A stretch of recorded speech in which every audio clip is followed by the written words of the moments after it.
नहीं मिल रहे थे, काफी लड़के मिले, लेकिन कुछ ने मुझे रिजेक्ट कर दिया और कुछ को मैंने। 30 की उम्र होते होते जवानी भी ढलने लगी थी और किसी भी कीमत में कोई लड़का शादी करता तो उसकी उम्र 30 साल से ज्यादा होती। बनारस के अच्छे परिवार में शादी हुई। मेरे पति पढ़े लिखे और एक स्कूल में टीचर थे। हमारे बीच प्यार था। उनका पढ़ा लिखा होना और मेरा सिर्फ 12वीं पास होना कभी हमारे बीच नहीं आया। चूंकि मेरा परिवार काफी बड़ा था तो सास ससुर ननद सभी थे। सारा दिन काम करने के बाद जब मैं अपनी बहन और भाई से फोन पर बात करती तो वो मुझे बोलते कि तुम अपना ध्यान दो, सिर्फ काम मत करो, तुम्हारी शादी की गई है, तुम कोई नौकर नहीं हो। और मुझे भी उनकी बातें सुनकर लगता कि ये सही बोल रहे हैं। ये सिलसिला 1-2 महीने चला और उसके बाद अचानक से मेरे पति घर पर आते और बोलते कि अपनी बहन और भाई से कम बात किया करो। मैंने बोला क्यों, क्या हो गया ऐसा? इस पर वो कुछ नहीं बोले। लेकिन जब वो स्कूल जाते तो अब मैं रात की जगह दोपहर में ही उनसे बातें करती। 4-5 दिन बाद वो फिर से मुझे मना किए और इस बार कहा कि ये घर तुम्हारा है, तुम्हें जैसे रहना है रहो, लेकिन किसी बाहरी का इंटरफेयर मुझे बर्दाश्त नहीं रहेगा। जब मैंने अगले दिन ये बात अपने भाई और बहन को बताई तो वो भड़क गए और बोले तुम बोलो तो अभी घर आके उन्हें बताते हैं। काफी भला बुरा बोला। यहाँ तक बोला कि तुम्हें कोई दिक्कत है तो आ जाओ यहाँ वापस। अगली सुबह पति ने मुझसे मेरा फोन ले लिया और बोला आज के बाद तुम अपने मायके वालों से बात नहीं करोगी। मुझे लगा कि मैंने घर पे सब बात बताई है। हो सकता हो मेरे भाई और बहन ने इन्हें उल्टा सीधा बोला हो। इसके अलावा मेरे पति ने और कुछ नहीं बोला। मेरे मायके के लोग कई बार मुझे फोन किया और जब कॉल रिसीव नहीं हुई तो उन्होंने मेरे पति के फोन पर फोन किया।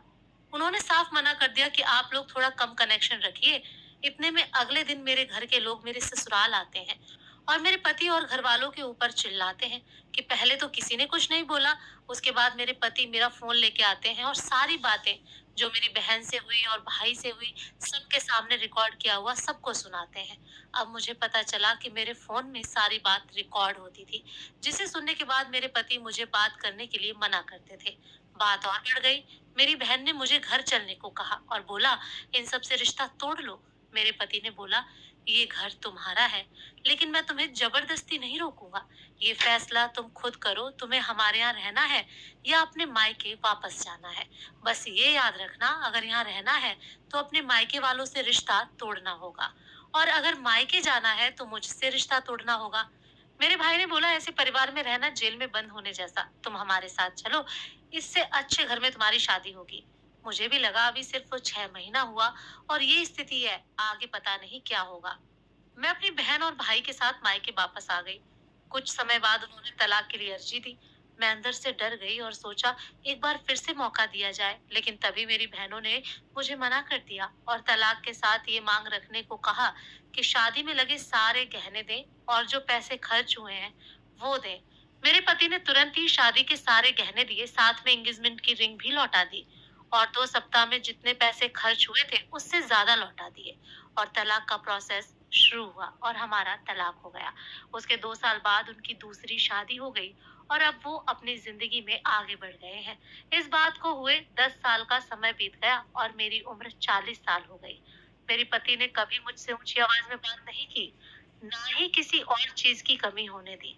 आज पीछे मुड़कर देखती हूँ तो लगता है कि मेरी बहन और मेरे भाई मुझे गलत बातें सिखाते थे। मेरे पति मुझसे बस ये उम्मीद रखते थे कि मैं घर तोड़ने का काम ना करूं।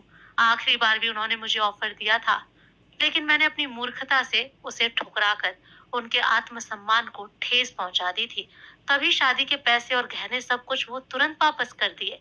आज मैं अकेली हूँ, मेरे 2 भाई और 3 बहन हैं, लेकिन सब अपने में व्यस्त हैं। दोनों भाई अपने परिवार में व्यस्त हैं और दोनों बहनों का अपना घर है और वो बखूबी उसे संभाल रही हैं।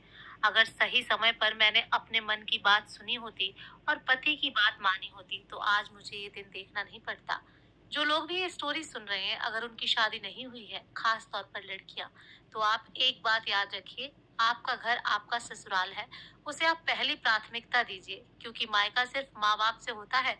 भाई बहन आज नहीं तो कल अपने परिवार में व्यस्त होंगे, और अगर आप अपने भाई बहन की बात मानकर अपना घर खुद तोड़ना नहीं चाहती हैं, तो मायके तक उतनी ही बात पहुंचाएं जितनी जरूरी हो, और मायके के लोगों को भूल करके भी अपने परिवार में दखल अंदाजी ना करने दें। दोस्तों, आपको ये कहानी कैसी लगी कमेंट करके जरूर बताएं। धन्यवाद। जितनी भी और